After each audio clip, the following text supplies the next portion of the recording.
tonight as well. Play with Abandon, presented by Wrangler. How cautious does Norv Turner have to be with Cam Newton?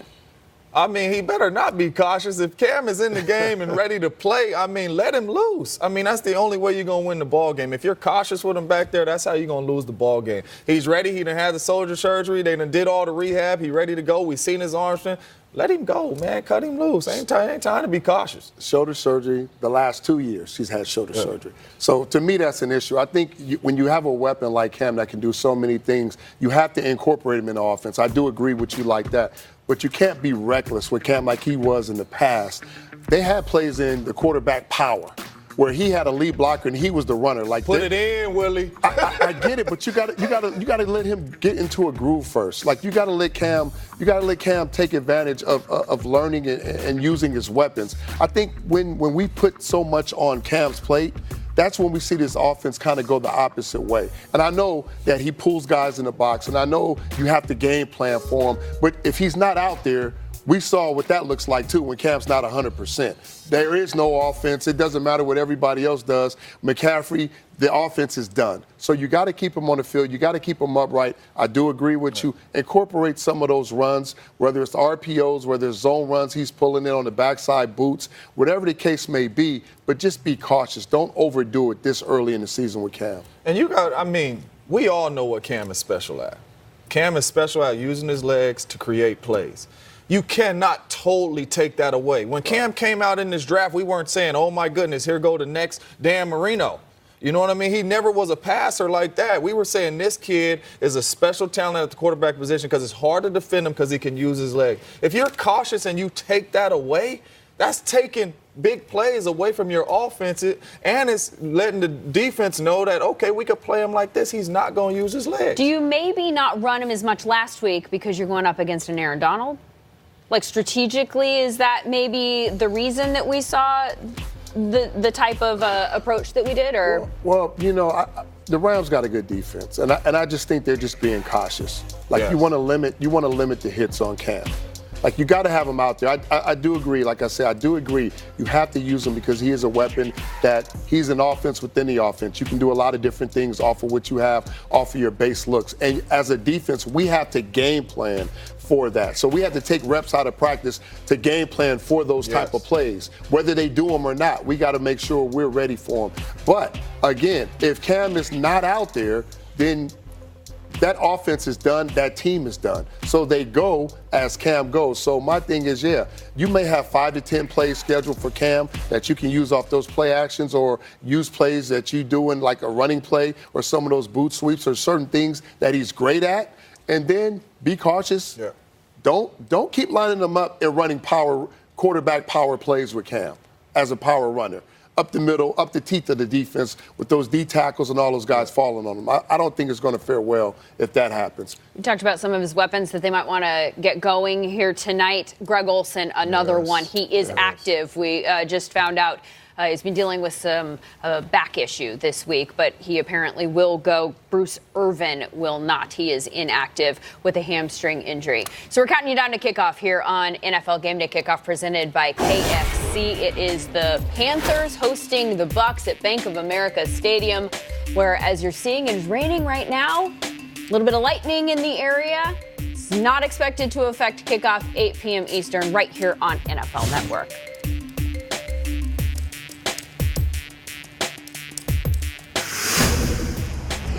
Telling people. Call. All right, Lindsay, good to hear your voice. Glad you guys were hanging around the cafeteria to fill in for those folks who were here with us with this impending weather. We get ready for this, and I don't want to be the guy to say it's week 2 and it's a must-win, but these are 2 0-1 teams, and it's a divisional game. All right, I'll be that guy. It's a must-win. Let's talk Carolina first, a team that has real postseason hopes. What does Cam have to do better? What do they have to do better to get a win here tonight? Well, let me first say that Cam Newton is healthy. There's a lot of discussion about whether he's healthy. Is the shoulder healthy? Are they trying to protect him, not running him? Has that had an impact on his play? And I don't think so. He missed some time because of his foot, missed 8 days. And I think that had as much to do with the performance on Sunday as anything. I think the game was too fast for him. He missed a lot of throws that he has to be able to hit that could have made the difference in that ball game. And I think for him tonight, against a defense in Todd Bowles that loves to pressure the quarterback, and with that, he's going to get a lot of opportunities, some one-on-one looks, and Cam Newton has to be able to take advantage of those tonight, unlike he was able to do against the Rams for them to win this game. Let's talk about the Tampa Bay Bucks. They bring in Bruce Arians. Are you a believer in the Bruce Arians-Jameis Winston combination? Yeah, I think when you look at Jameis Winston's career, and he has worked with a number of different people, but the biggest problem for him has been the turnovers. He just simply, whether it's fumbling the ball or throwing interceptions, that has kept him and this Tampa team from winning more football games. But Bruce Arians has worked with a lot of great quarterbacks. He's worked with Peyton Manning, Ben Roethlisberger, Carson Palmer, just to name a few. And if anyone is going to get him back on the right path, now he's in his 5th year. I mean, he's well down the road on his career, but I think Bruce Arians can still correct him. But that performance on Sunday, not very good. It's going to be a big game here tonight in Carolina in the NFC South. Lindsay, guys, back to you. Thank you very much, guys. Big game tonight for one Gerald McCoy, who spent the first 9 years of his NFL career in Tampa Bay, the team that drafted him 3rd overall, right behind Ndamukong Suh, the guy who then took his place on the roster as soon as they sent him packing and took his number, too. Gerald McCoy, this is no doubt a game in which he wants to prove something. He has been voted as the team captain for this game. He's tonight's player-voted captain for the Panthers, according to Jordan Rodriguez of The Athletic. You guys have both been in this position before, having gone back to play your old team. Yep. What's it like? Well, you better believe Gerald McCoy when he came into the division. So, yeah, these are 2 games that he circled right here. But, no, when you come back and play your old team, I know everybody says, oh, it's just another. It's not. You're going out there to let them know that you still could play this game at a high level, that you still could be dominant, and you're ready to dominate them. I went back to Oakland after they had cut me. I had a very good game. So I'm looking forward to Gerald McCoy. Listen, I remember when they was Hard Knocks, and he was like, I can't touch the quarterback, and I want to touch the quarterback. Well, he got a chance now to go get after Jameis Winston. And listen, they better double team him, because I think he's going to mess around and wreck this game. But that D-line is too good to double team one guy. You got Kawan Short, Dontari Poor, Addison. They got guys that can play. But I will say that the juices will be flowing for Gerald McCoy. I was in a similar situation when I left, went to Cleveland, came back to New England. It just seemed like every single play on the offense was schemed to get me to go the wrong way or to do something, because they knew all my characteristics. They knew me really well. So I think for him, he wants to go out, and whether it was they didn't think he could play, whether it was money, whether he had a falling out with the coaching staff and administration, whatever the reason is, you do want to go out, like you mentioned, JJ, and prove that you could still play at a high level, that you are still that guy in your position, and you want to go out and perform well and know that they're going to have something schemed specifically for you, because they know everything about you. You've been there your whole career. But he knows everything about them for the most part, too. Does anyone have an advantage there when it's an offensive player versus a defensive player or a coach or? Unless he remembers certain calls or formations or certain things that Jameis likes to do. Like, you can watch a quarterback and see when they give away things, depending on what foot is up, depending on where they look. Running backs, they'll come up to the line, look a certain way when they got to go to protection. Certain things that defenders watch and people on the coaching staff help you look for when you're playing against teams. So being around these guys, he know little subtleties that they like to do. And for a defensive tackle, I would say it's hard to kind of figure those guys out. If I was Jameis Winston, though, I would change this snap count, because practicing with somebody for so long, and Gerald McCoy's get-off is probably, besides Aaron Donald, it might be the best in the National Football League when you're talking about D-line. And if he remembers some of these snap counts and he starts jumping this snap count, if he don't change it up, he's going to get a great jump on the ball, and it's going to be hard for them to block him. So if I'm Jameis, I'm not doing what I used to do in training camp all them years. I'm switching up this snap count so he doesn't jump on. No problem. One more thing to think about. That's a great point. Certain quarterbacks, especially tall quarterbacks, they bend their knees before the ball comes. You can see their hands spread, they tap. They get in the habit of doing certain things. And he's a student of the game. Yes. He studies those guys, so I'm sure he's talked to all those guys across the front of the interior linemen. Like, when you hear this, when you see that, the ball is coming. Well, he's obviously a guy who was a locker room leader there for a number of years, very well liked in that locker room. Bruce Arians was asked earlier this week about whether it would be emotional for his guys facing him. He said, I think it'll probably be like it was facing Quan Alexander last week. Hopefully he doesn't get kicked out of the game, too. A little shady in here. Here's what McCoy had to say about the matchup. I'm telling everything. I told y'all my opening press conference, I'm loyal to who I'm with. So, I already know what they're going to, try and do to me. But I know how everybody blocks. So I know what everybody over here does well. So I'm kind of helping put together matchup problems. So, what are they going to try to do to you? just watch the game. And you said you told us Watch the game. His face. We're on. We know what we're talking about. He just said it. I'm telling you. Obviously. He just said it. What about Ndamukong Suh, the guy who took his place in Tampa? Is this a big game for him, too? Does he feel like he needs to prove something?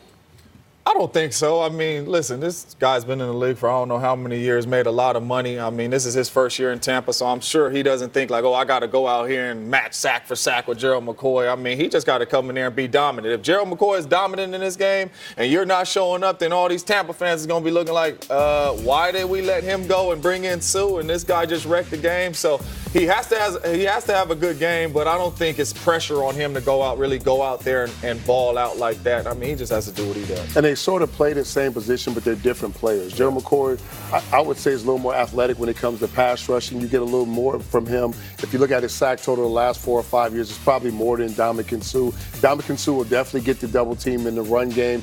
We saw him explode in the playoffs last year for the Rams, like really stepped this game to a whole nother level. A lot had to do with the guy next to him. So you still got to worry about Suh. He's still one of the strongest players. He's still one of those guys you got to double team, slide protection to. You can't let him get going. Once he gets on the roll, he's hard to stop. And Ndamukong Suh, is his role different there in Carolina at all than what we saw in Los Angeles last year? You talking, in Ndamukong.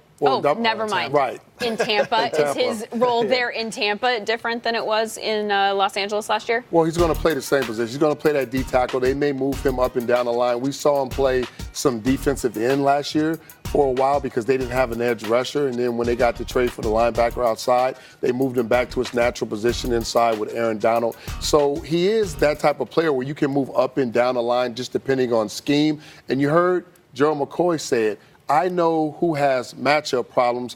I know their blocking schemes and who struggles. Well, guess what? So does the Tampa Bay Buccaneers. So they're going to put Suh over what we call the weak link, where they think is a favorable matchup inside. They're going to move him inside, and they're going to force their offensive line to block a certain way as well. Tell me what Todd Bowles is trying to do tonight. Well, Todd Bowles, I would say he needs to go out and he needs to figure out how, first of all, take Christian McCaffrey out. Like, just slow him down. You may not stop him, but you have to slow him down. Whenever you face impact players, you got to figure out how to slow them down and force the offense to make other players step up that haven't really stepped up on a consistent basis. Now, I know because of all the talk that they're going to try to spread the ball around and do more with their personnel groups and get other people the ball, which is smart. Norv Turner did that last year until Cam got hurt and then the offense went down. They will try and do that, but you got to stop the number one targets on that offense, McCaffrey, Cam. Not seeing Cam use his legs last week, you better believe Todd Bowles is watching that, and he's going to say, we are coming after this kid. I would come after Cam Newton. I would press the receivers on the outside, force them to win off the press, force them to throw timing routes. I mean, if you're running a 12-yard curl, the ball has to be out of your hands, Cam, before it breaks. But I would challenge these receivers, and I would bring pressure after Cam, and I would put heat on him to force him to make some tough throws because he did not use his legs last week. And until we see him use his legs, if I'm Todd Bowles, I am coming after him. Hargraves? You putting Hargraves on Moore and DJ Moore? Yes, put Hargraves on the best receiver, DJ Moore, and then you can match up your second corner on the other guy on the outside. So what a problem becomes now, if you want to go man-to-man, is Christian McCaffrey, because usually it's backs and tight ends with the linebackers. Yeah. So if they start to motion him and move him just to identify who's playing man-to-man, now you got to figure out, do you want to bring in a safety? Do you want to change personnel, bring in a safety, or is it Devin White? Depending on where Christian McCaffrey is, I would bring down a safety. If you put a linebacker on him, and I know Devin White is fast and can run and do all that, but Christian McCaffrey is totally different. I'm bringing a safety down because the safety going to give us a better chance. Well, Tampa Bay, Carolina, the kickoff of week 2 of the NFL's 100th season, a season that we will be celebrating that anniversary quite a bit.